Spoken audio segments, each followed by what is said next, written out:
Hey guys, welcome back to another episode of Wristwatch Wednesday. Today we've got an interesting run. This is a Timex Q Quartz. It has the rounded square dial, gold tone. My bracelet's a little bit off. I think at one point this was probably a little bit of a gold tone to it, but I think maybe the plating pieces have worn off, or whatever you want to call that. So the band's looking pretty old. But I don't think I have a gold one to put on this at the moment. I'll double check that.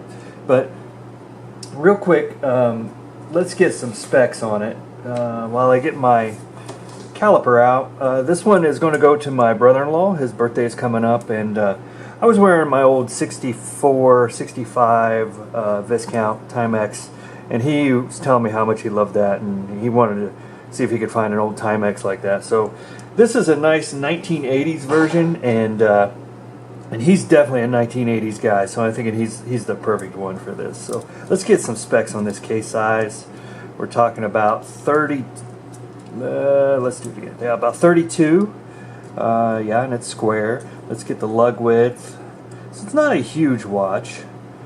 That's it fits a 20 millimeter band, and let's get the case thickness. We're talking about 8.5 millimeters.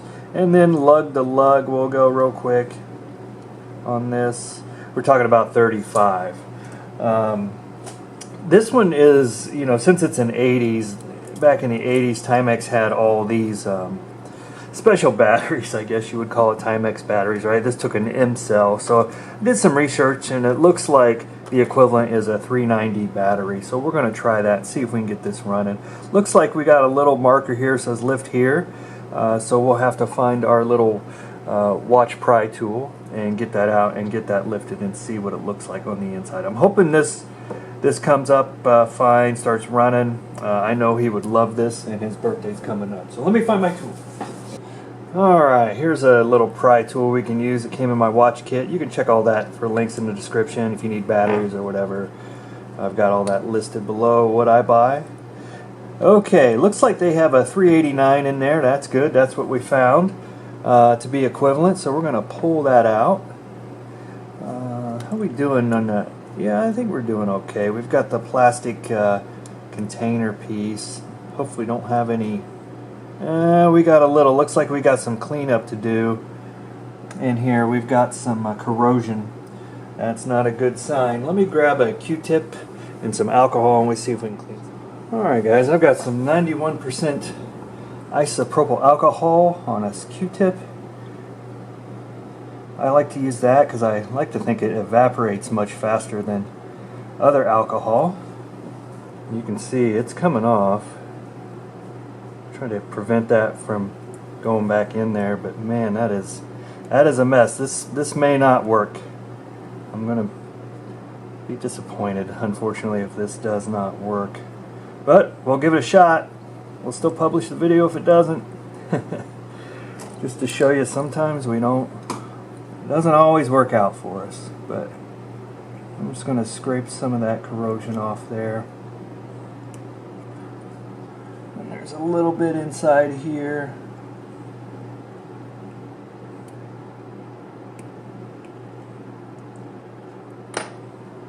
Get some more alcohol on the other side and do a final cleanup on it. Let's get that piece. Yeah, that definitely had a battery blow up at some point in there, or just leak, I should say. But the rest of I'm going to be positive and say the rest of the movement looks okay. Like, I don't see, it doesn't look like it's spilled out everywhere, but you never know.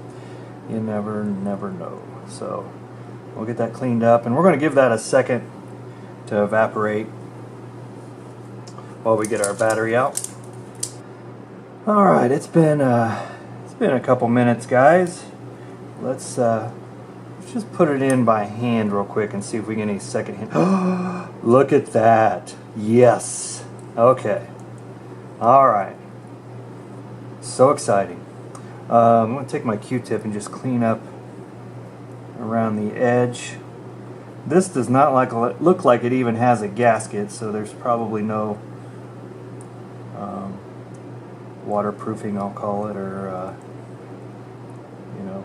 No water resistance to it at all. Oh no, I take that back. Look, spoke too soon. It's here on the case back. It's a little bit off right here. It's going to be hard for you guys to see. So I'm just going to have to warn him on that. He can't go swimming in this thing. Alright, let's see if we can get this back snap back on. There we go. Look good on this side, look good on this side.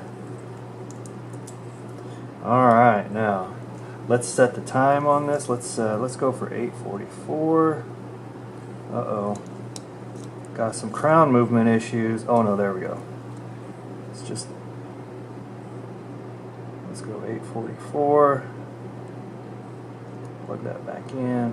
Yeah, the crown's a little bit crusty. I'm probably going to have to work that a little bit.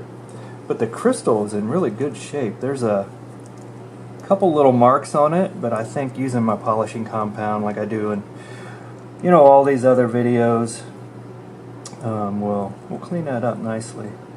Let's go ahead and do that for me. Let's get a little polishing compound. Like I say, I just use the stuff that I used for a car at one point, have a bunch left over when somebody sideswiped me, and I continue to use that. Let's just give it a good old scrub here with this polishing compound. And then off camera I'll work that crown a little bit more.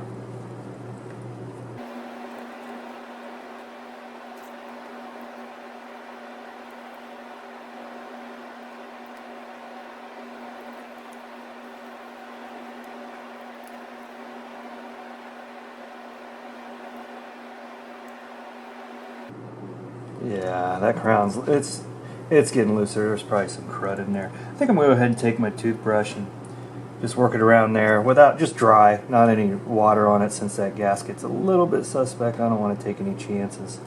That new battery is ticking away, isn't it? That's awesome. Check out the dial on that. I don't know if you can see the, what do they call that? Like that grooves in there. I know there's a name for that. It's escaping me at the moment. But that is a beautiful dial. I like that. The 80s were something else, weren't they, for you guys that were around for it?